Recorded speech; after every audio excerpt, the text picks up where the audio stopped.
Okay, I want you to imagine a world 3,000 years ago. But don't think of primitive tribes. Think of massive, magnificent empires. Imagine this vibrant, super advanced, and deeply connected civilization that stretched all across the Mediterranean and the Near East. This was a true golden age of power and prosperity, but it was right on the brink of a mysterious and total collapse. We're talking about the late Bronze Age. You had these absolute titans on the world stage. The Egyptians, the Hittites up in modern-day Turkey, the Mycenaeans in Greece. These weren't just kingdoms, they were globalized superpowers. They were trading goods, swapping ideas, sending royal letters back and forth, all while building some of the most sophisticated armies the world had ever seen. And then, poof, it all just came crashing down. In a shockingly short amount of time, right around 1200 BC, the great cities burned to the ground, the empires crumbled, all those trade routes just fell apart, and entire cultures literally disappeared. The world was plunged into a dark age. So what happened? For centuries, this has been one of history's greatest mysteries. What or who killed the Bronze Age? It's a massive historical whodunit, and today we're going to investigate the prime suspects. All right, so let's dive in. To really get how this amazing world fell apart, we first have to appreciate just how incredibly sophisticated and, well, connected it really was. You could say it was the first great age of globalism. The name of the era itself, the Bronze Age, gives us a huge clue. It comes from its most important technology, bronze. Now, to make bronze, you need two things, copper and tin. Copper was pretty easy to find, but tin was incredibly rare. So these empires were literally built on a material they couldn't even find in their own backyard. And this quote just nails it. Think about what that really means. The tin for a sword made in Greece had to be hauled thousands of miles, maybe by donkey from the mountains of Afghanistan, or on ships from as far away as Great Britain. A single bronze sword was proof of this fragile, globe-spanning network. And all this connectivity? Well, it also fueled a crazy high-tech arms race. Take the Egyptians. They perfected this light, two-man chariot. I mean, this was basically the F-16 of its day. Super fast, agile, a mobile platform for archers to just zip around and completely disrupt enemy formations. But their great rivals, the Hittites, had a totally different playbook. They built a heavier, more stable chariot that could carry 3 guys, a driver, a warrior, and a shield bearer. This thing wasn't for zipping around, it was a shock weapon. It was a rolling assault vehicle designed to smash right into enemy lines.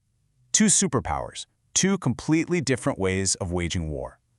So, you've got this complex, thriving, high-tech world. What could possibly go wrong? Well, for the longest time, the blame fell squarely on one group of, well, very shadowy figures. Let's meet our first suspect, the Sea Peoples.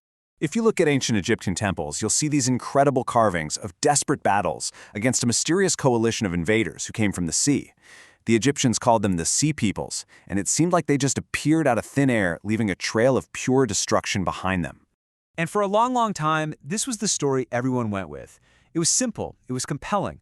A barbarian horde, a giant wave of destruction that single-handedly wiped out civilization. It made sense, right? Case closed. But does that really add up? I mean, think about it. Could one band of raiders, no matter how tough they were, really take down multiple, powerful, highly organized empires all at the same time? The more you look at it, the more you realize the real story has to be way more complicated than that. So let's look at a more modern theory. What if it wasn't a single killer? What if it was a cascade of fatal blows that all landed at once? A kind of perfect storm. This is what some historians call a systems collapse. The basic idea is that the Bronze Age world was like a really complex machine. It was incredibly powerful, sure, but it had all these interconnected parts. And what happens when multiple parts start to break down at the very same time? And wow, this timeline shows you exactly what that looked like. Around 1200 BC, the historical record just shows this brutal rapid-fire series of catastrophes. You've got a storm of earthquakes leveling major cities. You've got internal rebellions tearing kingdoms apart from the inside. Key trading cities like Ugarit are just burned off the map. And yeah, the Sea Peoples are there, but you see, they weren't the cause of the chaos, they were a symptom. They were just pirates taking advantage of a world that was already falling to pieces. So here's the crucial point. The very interconnectedness that made the Bronze Age so rich and powerful also made it incredibly fragile. When one part of that network failed, like when a port was destroyed or a kingdom collapsed, the shockwaves just shot through the entire system, snapping the supply chains that everyone everywhere depended on. Okay, so the system was stressed to its absolute breaking point. But was there a final push? Was there one single thing that tipped that first domino and set off the whole collapse? Well, some amazing new evidence suggests there was.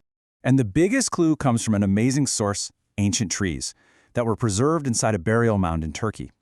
By analyzing tree rings, scientists can literally read the climate history of an area going back thousands of years. And what they found was astonishing, a series of unusually narrow rings, which means very little growth. And carbon isotope analysis confirmed it. This was a period of devastating, unprecedented drought. Now, this wasn't just one bad year. A big empire can tough out a single bad harvest. But the data shows something way, way worse. Three consecutive years of severe, crippling dryness. And here it is. Here's the smoking gun. This 3-year drought peaked right between 1198 and 1196 BC. That date is a direct hit. It lines up perfectly with the timeline of burning cities and collapsing kingdoms. This was the tipping point. The drought leads to famine, which leads to people moving, leads to rebellions, and that weakens the empires just enough for raiders like the Sea Peoples to come in and deliver the final blow. So you see, there was no single villain. The Sea Peoples didn't kill the Bronze Age, earthquakes didn't do it. Even the drought didn't kill it all on its own. What killed it was the collapse of the entire system. And what's really unsettling is how much this 3,000-year-old story has to teach us today. And the parallels to our own time are, honestly, they're pretty striking. Their world depended on bronze, made from rare tin and common copper. Our world depends on semiconductors, made with rare earth metals. They had fragile trade routes. We have global supply chains.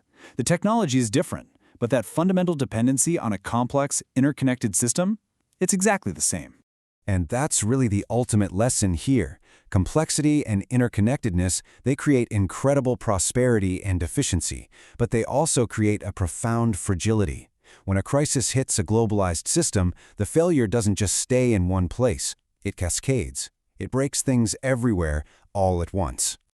The people of the Bronze Age built this incredible world that relied on distant strangers and open trade routes. When those routes closed and those connections broke, their world ended. And it really makes you wonder, as we build our own even more connected global system, are we also building an even more fragile one?